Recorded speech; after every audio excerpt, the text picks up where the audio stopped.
Hi, everyone, and welcome to another episode or interview that I'm doing with people that I feel inspired by and people that are, as I said, my inspiration, basically. And today I'm super happy to be here with Nick Bolton, who is the CEO and founder of the Animas Coaching School. So Animas Coaching School is the school where I accredited as a transformational coach. And I would love to talk to Nick today about his perspective on transformational coaching. We will kind of carry on with the theme of talking about the mindset and paradigms and beliefs and all that stuff that we spoke about in the previous sessions. But we will see, obviously, we will take Nick's perspective on things, which I'm really, really curious. I will pass on to Nick to introduce himself. Just one thing, once again, last time Nick gave me permission to, if he's going too wide, because he's a big thinker and I would like us to keep the conversation pragmatic. So he gave me the permission to bring him down to earth if he starts wandering off in his big thoughts. So thank you very much for that, Nick. But I'm really excited in having this conversation. So can you please tell us who you are and what would you like the world to know about you? Sure. Thank you, Michaela. I'd forgotten that permission, so I regret that. Sorry, you've given it already, so that's it. so yeah, I'm the founder of Animas Center for Coaching and the International Center for Coaching Supervision. That's my professional kind of context in the world, I guess you might say. I'm 53 years old, which means that I've got to that point in life where you start to really get to understand who you are, or at least have enough of a sense of who you are, whilst recognizing you can still keep changing. But do you know what I mean? You have this sort of sense of, okay, this is kind of who I am, and that bit is pretty stable now. Yeah, I'm a working class kid from Cornwall, broke most of my life until I started my first business, and then kept getting broke and doing okay, and then broke and then doing okay, and then finally now I'm doing okay. And yeah, my life has been really fun. I've enjoyed it, and so I guess that gives you a bit of context for me. Yeah. Well, I love that. So kind of, you said knowing who you are at the age of 53, kind of. So who are you? What's coming up for you? Like, who are, apart from that you're 53 and you're from Cornwall, like it's a big realization. Sorry, it's a big question. So no, it's okay. It's less about, yeah, maybe I used the wrong words in terms of saying who I am, but it's more about you get a better sense of like, what are the stable aspects of yourself that are pretty unlikely to change unless you go on some, really, really deliberately, consciously mindful attempt to change them because you're not happy with yourself. You get a pretty good idea of your patterns and the way you think and, what drives you and what excites you. And you might wish you were excited by something else, but the truth is this thing that excites you. And it's just the way it is. So I'm kind of got used to the idea that I am a relatively stable character. I think for most of my life, I thought of myself as being very fluid and open to whatever might come along. But in truth, I realized that there are certain aspects of me that are quite strongly kind of held, like weird stuff, like even living on my boat for 2.5 years, and we called the boat Vagabond. And I realized I'm not really a vagabond. I actually like having a stable home. And when I travel, I don't travel well. And it's like, well, I could go on a transformative journey to explore that, but I'm kind of okay with that aspect of me. It feels pretty stable. So I think there's something about getting to know who you are at a stable level, and at the same time recognizing that there are aspects that can still keep changing over time. Yeah, I love that. And it's just so much exploration on the journey, isn't it? And just so much kind of change. I see that in myself, the phases in life when you kind of discovering and exploring, and the layers of who you thought you were, or what you thought you were about, are kind of peeling off, and you're just kind of discovering new stuff. So you talked a little bit, you mentioned now just now the word habits and beliefs and patterns, and that is what transformational coaching or transformative coaching is about, isn't it? It's kind of exploring those habits and patterns and beliefs. So before we go there, I would like to ask you, why did you decide to open the transformational coaching school? Why not business school? Why not performance coaching? Because you are very fascinated by business as well. You love business. So why was it transformational coaching that you decided to open? Yeah, well, it's interesting. I mean, business to me is not very interesting in itself, but it's a fantastic reflection of the human being that runs the business, I always feel. And so for me, I never wanted to run a business coaching school in the truest sense, tactical, strategic. I'm interested in what the human being is that's showing up in a business. So, but funnily enough, I did start my coaching school as a performance coaching school. I mean, it was called the Smart School, taking the acronym of SMART, and that was in 2008. And then in 2013, I completely started my school again, and it became Animas. And at the time, I remember asking my community, what do we actually do as coaches? What do we really do? Let's take a step back. And what we recognized that we actually did, because it was quite small back then, so I could have a really good dialogue with so many of my students and alumni. And what we recognized, what we really did was we helped people face the truth. And that truth was both the immediacy of their life, but also the kind of wider existential truth. You know, there are certain things that we can and can't achieve, and recognizing your limitations as well as your potential is really important. And so Animas came from the idea of having the courage to face the truth. Anima being life, and animus being courage to live, in a sense. And so Animas was a metaphor for this idea of the courage to face the truth. But then I think to myself, well, what truth? You know, and what I recognized was that there isn't a truth you're facing. You're facing your truth, and it's a constructed truth. Generally, there are certain kind of phenomenological truths that we all inhabit, such as we're all bound by gravity. None of us can decide to fly across the river or something. You know, we're bound by certain now, whether that's real or not, who knows, but phenomenologically we experience it's real, and we're all bound by that. But more importantly is, what are we bound by mentally that is our paradigm? And how do we encounter the world through our paradigm? And that became really fascinating to me, because I realized how different I was from most people. The way I lived my life was very kind of like just went with the flow. Nothing worried me. I had very little stress in my life, even though there was a lot of bad stuff going on. Like I've been on the verge of bankruptcy twice, insolvent 3 times, divorced twice. But I never thought of that as being stressful. It was just like, well, that's life. And then I realized that other people didn't live life that way. You know, for them, life was a sort of constant barrage of stress and the minutiae of stuff that would hold them back. And I thought, my goodness, it's fascinating how somebody's fundamental paradigm, their worldview, dictates how they experience life. So there's no such thing as a good life or a bad life. There's just the interpretation of life. And hence, you know, I just kind of, that became more and more the thing I was interested in. It is fascinating when you say that, like when you say bankruptcy, right? Completely being out of money for, I think, 99.9% of people, that's a complete disaster. That's like, you know, we would go and just collapse. And you say, for you, it wasn't, it was just part of life. And that isn't that just fascinating? Where do you think your approach, where do you think for you yourself personally does this come from? Yeah, it's interesting, isn't it? Did that change?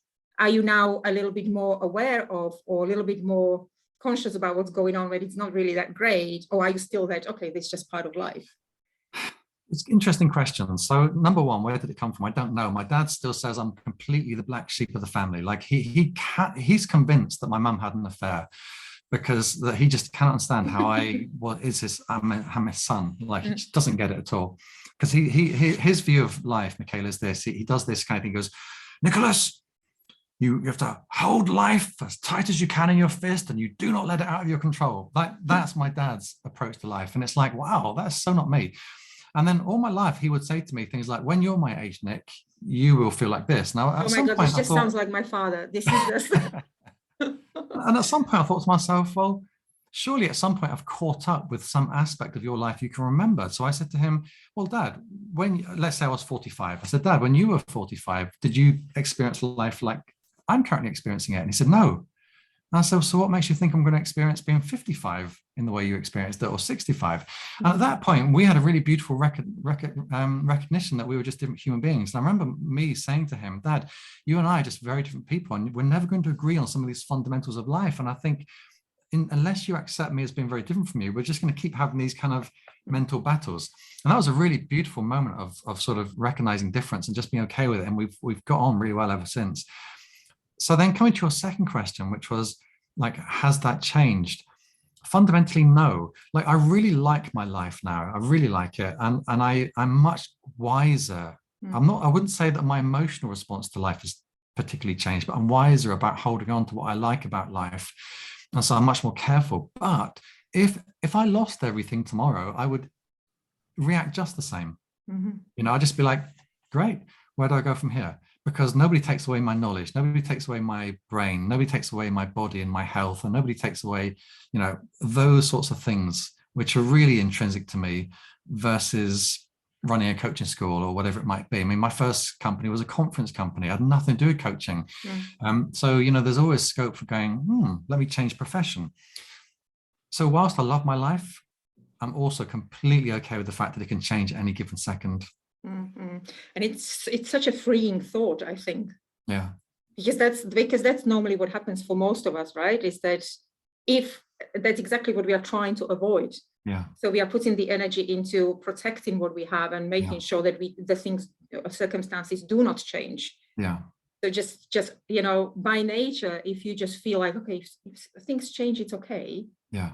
It's just, even as you say that, it's just such an energy of freedom in that sentence. It totally. But I also have to say, Michaela, that we have to put things in perspective. I mean, right now, when you and I are having this conversation, of course, the war in the Ukraine is going on.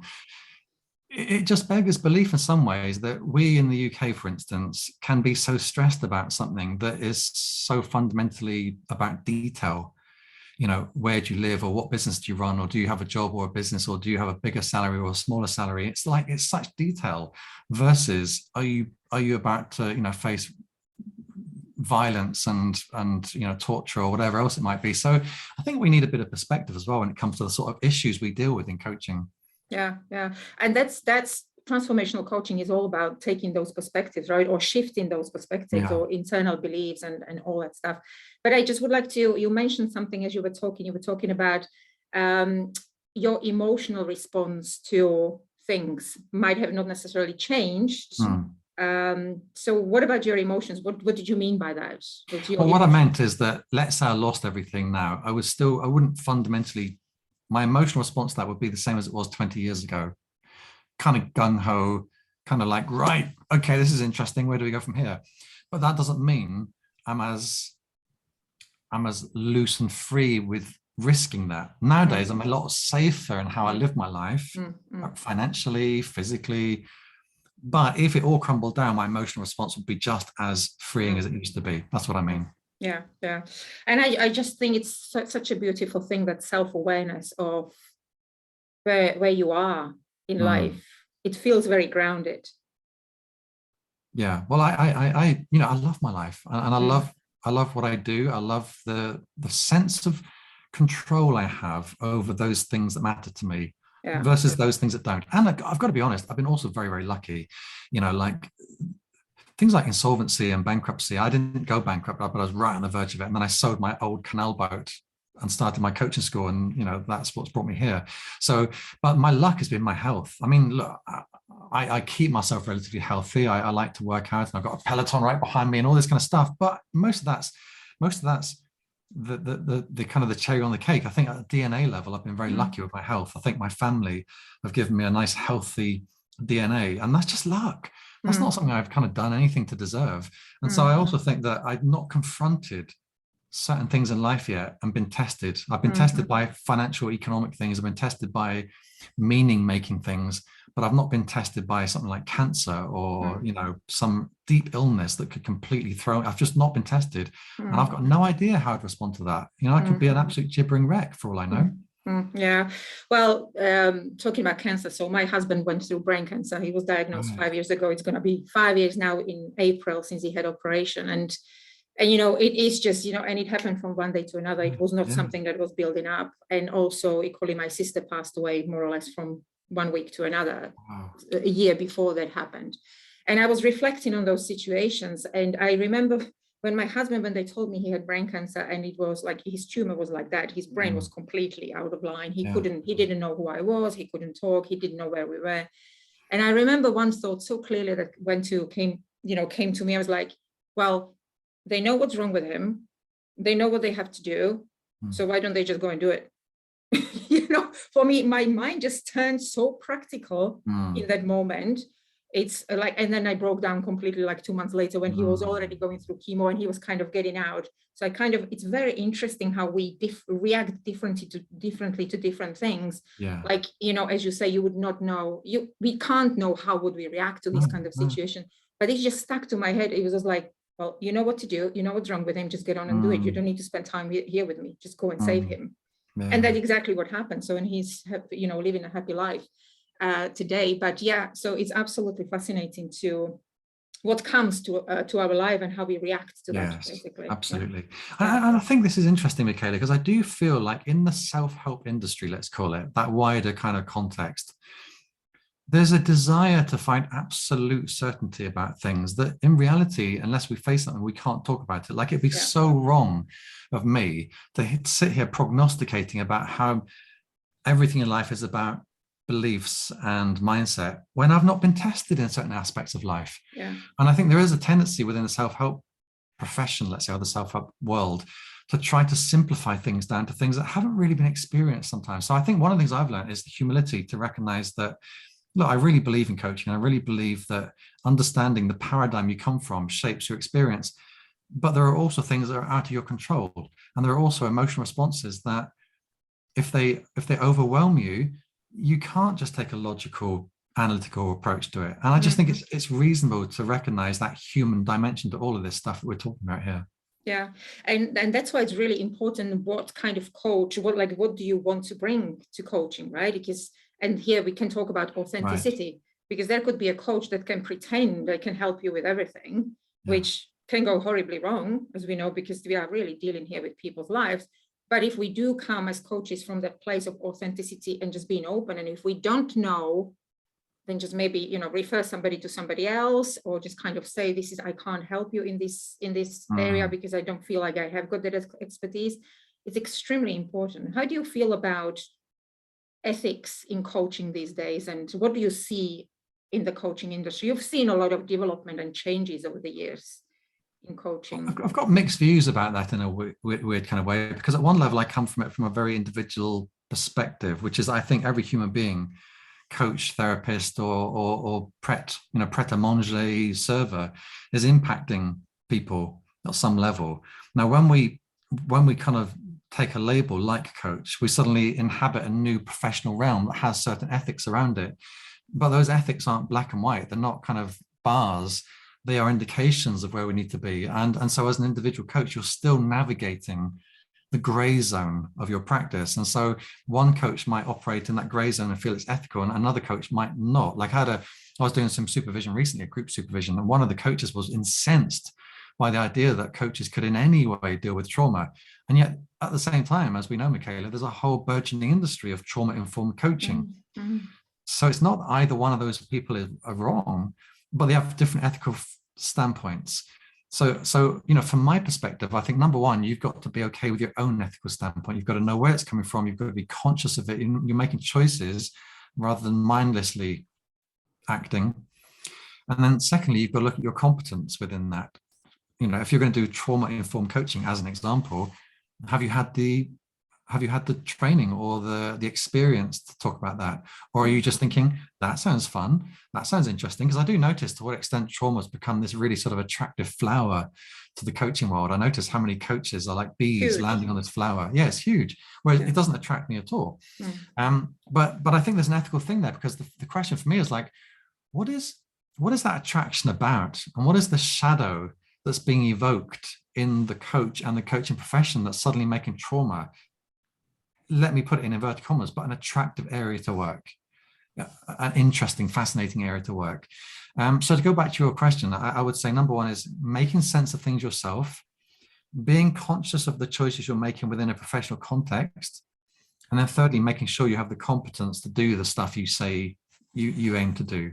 And so I tend to stick to a particular form of coaching, I guess, which is predominantly cognitive and predominantly around how are we making sense of the experience we're having of life. And so, for instance, I talked about this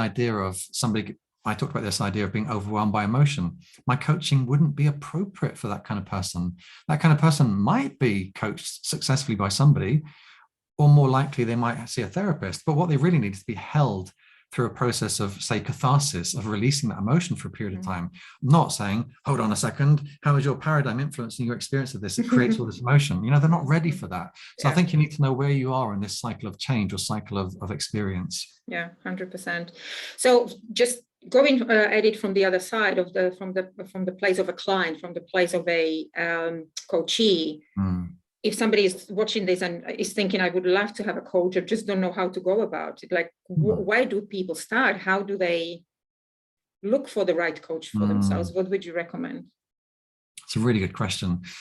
We had a conversation around this in one of our communities recently, because somebody was saying the Animas directory doesn't work. And I said, well, no, it probably doesn't, but how many do? Because is that where you'd really go to find a coach, to a directory where there's like hundreds of people and you're like, I don't know where to start. So the truth is, most people start by getting recommendation. You know, if you speak to enough people, you'll find somebody's had a coach, and then typically that person would be recommended or anti-recommended if they're really bad. And that's typically where most people are going to go. I mean, of course you can Google coaching, but you know, most people word of mouth, and then something like a directory or Googling, but I would go word of mouth every time, really. Yeah. Talking about the communities, you do run 2 new communities, which are for the coaches that are, one is the business community, which is called the campus, and the other one is a community for the coaches like me that are already qualified and are already coaching, which is called Coaches Uncaged. You're doing this completely for free. There is no charge. There is a lot of activity going on in both of these communities. What drives you to do this? Like, you could spend your time in a completely different way. There is nothing. What's in it for you? Because there is a lot in it for us. What's in it for you? At one level, it's instinctual. Honestly, it's instinctual. I just have this idea. Well, I was talking to Ruth yesterday, who's my head of ops, and we were joking about Nick's Skunkworks. I don't know if you know, Google have this thing called Skunkworks, where, and Gmail was developed in Skunkworks. It's where people are allowed to spend 20% of the time experimenting. And we were joking, I need like a sort of a virtual shed where I go and do Skunkworks, which is just experimenting with ideas. And Coaches Uncaged came out of that. It was one day I was sitting there thinking, how do I support my coaches to, you know, to grow a business in some way? And I just came up with this idea of Coaches Uncaged, and it's instinctual. It's like, it's not like I'm thinking, what's the strategic choice here for me? Or it just kind of comes out to me like almost like a volcano erupting with this idea. And then I just do it. And it's only once I've done it, I start to go, okay, how do I make this work better? And also, how do I make it a bit more systematic? And then it starts to take a bit more shape. So it's really weird. It just comes through me, to be honest, Michaela. I don't have a great plan around those sorts of things. It's more like, I just feel this urge to do it. And so if you do things like this, is it how you do most of the things instinctually, or in life? Yeah, it is. I mean, you know, my wife and I, we were living on a boat. We came off the boat in the period of just 2 weeks. After 2.5 years living there, we suddenly went, should we move off? And then 2 weeks later, we were gone.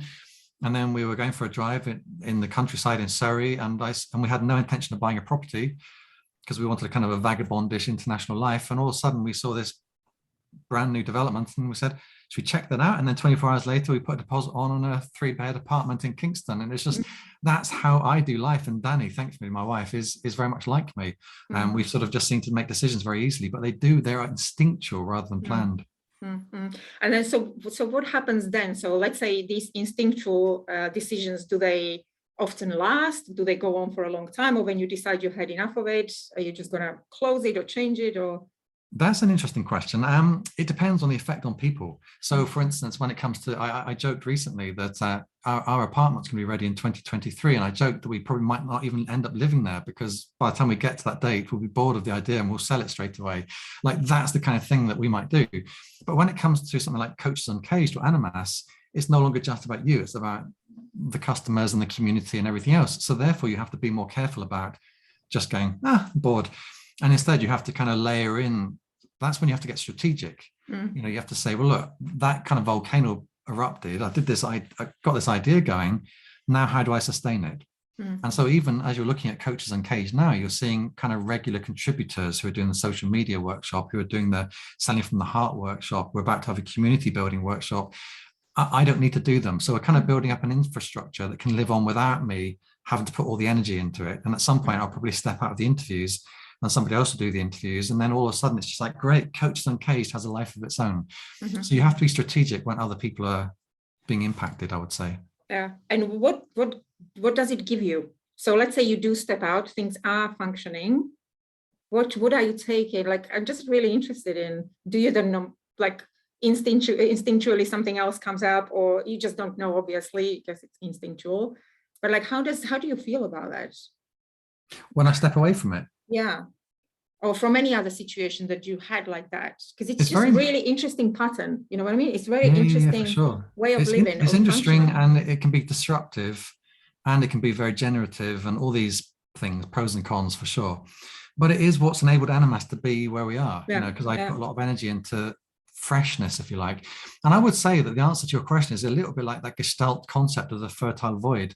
You know, when you go through, if you think of say, Coaches Uncaged as a cycle of experience from a Gestalt perspective, I have a sensation, and then I have an awareness that this thing is called, I want to do something for my coaches called business community. And then I start to mobilize myself into action by planning something. And then I take action. And then when I take action, I have what they call in Gestalt terms contact, which is the experience of meeting a need that was represented by that initial sensation.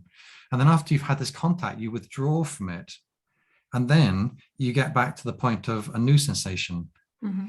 And that's called the fertile void. It's where you don't know what's going to come up, but you're ready for the next thing. And I think that I've never said that before, but now you've asked me that question, it's made me think that a lot of my experience has that kind of cycle of experience in Gestalt terms that leads to a fertile void that I don't know what's going to come next. But that creates an aliveness for me in life that keeps me fresh. Yeah, and I like that. And actually what comes up for me, as you say, that it's not that this is actually these kind of separate events that from outside might feel like they are separate things that you are doing instinctually, but it actually feels like there is a thread, just that is your way of continuation. Yeah.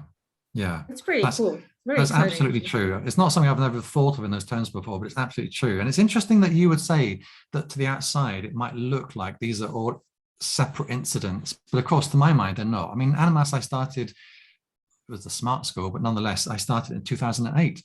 It's 13 years old. I mean, for me, that's an unbelievably long time to do any one thing. Unbelievably long. So, and yet it still feels very fresh to me, precisely because I have these Gestalt cycles of refreshing things. Yeah. No, it's fascinating. Absolutely fascinating. And I'm asking because, you know, once again, what we talked about 15 minutes ago, it's about most of us, we want to have a strategy. We want to think things through. We want to know what is our next move. Yeah. So I think for people to hear this kind of, particularly, like, I don't want to, obviously, that's generalization, but I come from the corporate world. That's my background, where we have got plan for everything. You know, we have an action plan for everything. So for me, or for people from that kind of background, to hear this kind of way of living, it's almost unimaginable. It's almost like just listening to it is like, oh my God, I would die. You know, it's like I'm just scared just listening to it. So it's just fascinating. Well, you know what? I don't know if you know Gary Vaynerchuk at all. You do, okay. So there was a very, very famous clip where somebody runs, he's in the back of a cab or something, and somebody runs up to him. I don't know if you've seen this clip, and she bangs on the window. It's Gary Vaynerchuk.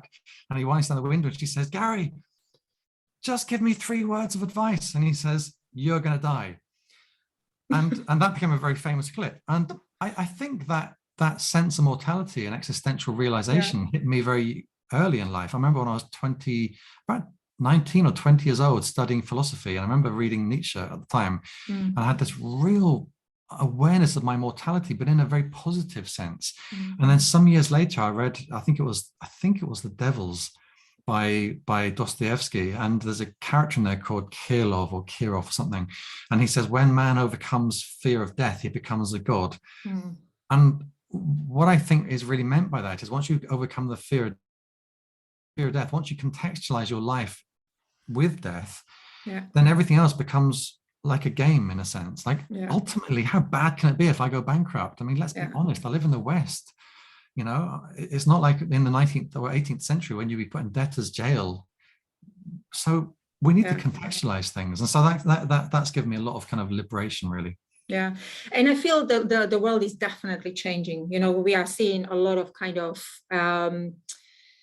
you know, thinkers and people like you sharing and being seen, living, not just sharing and talking about it, but living this kind of life, and just, you know, inspiring the others who maybe are naturally like that, but they have been constrained by the society. That's why they feel kind of uncomfortable, because that's not their way of doing things and living. So kind of giving them a permission or invitation to just, you know, experiment and be who you are, see how it works for you. And if it doesn't, you don't need to do that, but there is that invitation. There is this kind of way of looking at things. And I think that's what's beautiful about it. Well, that'd be nice if I had that impact, I must say, because I can't imagine the other way of living, and I live it. You know, I Yeah. got married very early to a person that I shouldn't have got married to, and I had a job as a bank manager, and I absolutely hated that job, and I was a terrible employee, and I was bullied by my manager at the time, like really not bullied, but like, you know, when you're nitpicked to the extent that you just I feel know like that you very can't do well. anything right. Yeah, and it's a horrendous feeling, and you just feel like diminished and diminished and diminished until like you're scared to move. It's like that kind of concept of learned helplessness. It's horrendous. And once I left, I left work. I left, you know, like an employee life at the age of 26, I think, to be a self-employed financial advisor. And once I escaped that sense of constraint, I could never look back. And so I find it hard to imagine the other way of living. Yeah, I can imagine. Well, you know that I just left my job 7 weeks ago, just very recently. So for me, it's a whole new paradigm, and which will take a few months to really kind of unwrap and unfold, and kind of just really give myself permission to not to freak out, and or give myself permission to freak out, basically not to want to have things under control. And it is just fascinating. Like, I am my best coaching experiment at the moment, because, you know, the emotions, I'm just dancing with the emotions every day. So it's changing on like minute by minute changes. So that's why this kind of conversation is like, it's okay. There are people that live differently and they survive, and they're really, you know, they're having a really good life. So I mean, I don't know, Michaela, your life context, but I do think that it's always been relatively easy for me because I have never had responsibilities. I don't have children. I don't have children either. It does make life a lot easier, I think. And also because you can lose everything and you've still got yourself. But if you've got kids, it's a very different situation, I think. And then secondly, I've never had a real attachment to one place. So I've owned places, but I've always like sold them very quickly, and I've never made a profit on property. It's just been a horrendous, useless, you know, kind of approach that I've taken. And so I've lived, I think I calculated, I've lived in like 36 places in my life. Oh my God. I know. I thought I moved around a lot, but yeah, I mean, and if I calculate all the different places I lived in my boat, it'd be way more, but 36 actual physical places. And so all of that stuff has kind of added to this free-flowing thing. But that's not to say that if you've got kids and you live in a place with a big mortgage, it's going to be as easy as I say it, you know, because you've got a different way of looking at life. Well, Nick, we are at the end. Would you believe that? It's been 30 minutes. Starting. It's just starting, absolutely. I just feel really, as I said, it's just so refreshing to have this kind of conversation from a very different perspective on life. Just for people to kind of, again, give the permission of just feel into what feels right for you. And, you know, it doesn't need to be that, it doesn't need to be that, but what feels right for you, and experiment with it. And you said, you know, you are 52 years old, and it took you are now kind of know what are your stable parts, and, you know, all that, but it took a long time of experimenting and feeling into it. So I just want to give, you know, invitation to people through this conversation. What does feel right to you? What does work for you? What is it that is right for you? What would you like to say to other people that are listening to? We don't know whether they are coaches or whether they are clients, or whether they don't have, not interested in coaching at all, but in general, what would you like to tell the audience? Thanks for the final question. What I'm going to say might not land well with everyone, but I do think there's a truth to it, which is that I honestly believe that within the parameters of the system we're in, the context we're in, society, whatever, we have an awful lot of power to change our lives. We really do. I really believe that. And I think the first thing we need to do is actually look at our life, whether that's our relationship, our job, our health, our wealth, our whatever it might be. Look at it and say, what's true about this right now? What's really true?